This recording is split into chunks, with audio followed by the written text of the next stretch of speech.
Hi అండి, నేను మీ భారతిని. ఈరోజు మీకు అరిసెలు ఎలా తయారు చేయాలో చూపించబోతున్నాను. అందరూ బయట చేసిన పిండి వంటలు అన్నీ బాగుంటాయి, మనం చేస్తే ఎందుకు కుదరవని అనుకుంటారు కదా. ఈరోజు శ్రీరామ స్వగృహ ఫుడ్స్ వాళ్ళు తయారు చేసిన అరిసెల్ని మీకు చూపించబోతున్నానండి. ఒకవేళ మీకు కావాలంటే డిస్ప్లేపై కనిపిస్తున్న నెంబర్కి కాల్ చేసి ఆర్డర్ చేసుకోవచ్చు.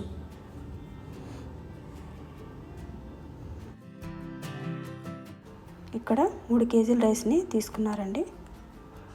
ఈ రైస్లో వాటర్ పోసి 2-3 టైమ్స్ బాగా వాష్ చేసి మళ్ళీ వాటర్ పోసి 10 నుంచి 12 గంటల వరకు ఈ రైస్ని నానబెట్టాలి.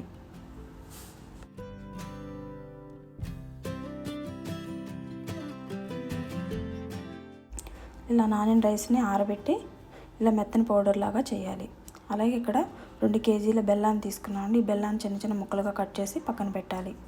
ఒక మందపాటి గిన్నెని తీసుకొని అందులో 200 ml వాటర్ని పోసి మనం మెత్తగా క్రష్ చేసినటువంటి బెల్లాన్ని కూడా వేసి ఇలా బెల్లం అంతా కరిగే వరకు తిప్పాలి. ఈ బెల్లాన్ని ఒకసారి వడకట్టాలండి.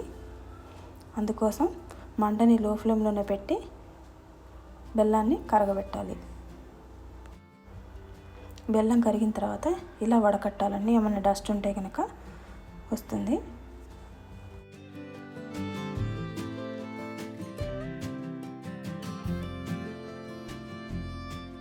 ఇలా వడకట్టిన బెల్లాన్ని ఒక మందపాటి గిన్నెలో పోసి పాకం వచ్చే వరకు మరగపెట్టాలండి.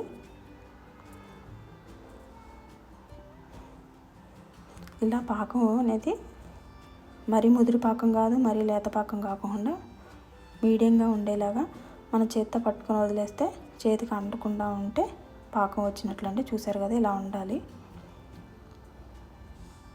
పాకం వచ్చిన తర్వాత ఇందులో దింపి ఆయిల్ కానీ నెయ్యి కానీ వేయాలండి ఈ పాకంలో. అలాగే 250 గ్రామ్స్ తెల్ల నువ్వులు వేయాలండి, పచ్చివి.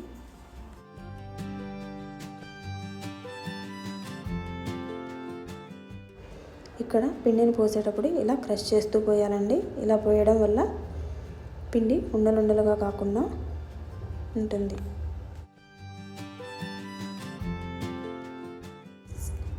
పిండి కన్సిస్టెన్సీ ఇలా ఉండాలండి. పిండిని ఇలా నిమ్మకాయ సైజంతో బాల్స్గా చేసి ప్రెస్ చేయాలండి. ఇలా ఆయిల్ వేడైన తర్వాత ఒక్కొక్కటిగా వేయాలండి, అన్నీ ఒకేసారి వేయకూడదు. వేస్తే ముందు మాడిపోతూ ఉంటాయండి. ఇలా మరోవైపు తిప్పుతూ 2 వైపులా కాలేలాగా తిప్పాలండి. అలాగే గోల్డెన్ కలర్ వచ్చే వరకు ఫ్రై చేసుకోవాలి. ఇలా గోల్డెన్ కలర్ వచ్చిన తర్వాత ఒక్కొక్కటిగా తీసి ఆయిల్ మొత్తం పోయేలాగా ప్రెస్ చేయాలి.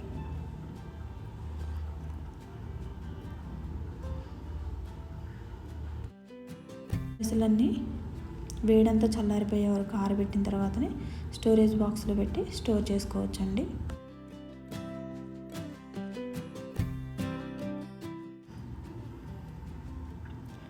మీకు కనుక ఈ వీడియో నచ్చినట్లయితే లైక్ చేసి షేర్ చేసి మరిన్ని వీడియోస్ కోసం మా ఛానల్ని సబ్స్క్రైబ్ చేసుకోండి. Thank you for watching.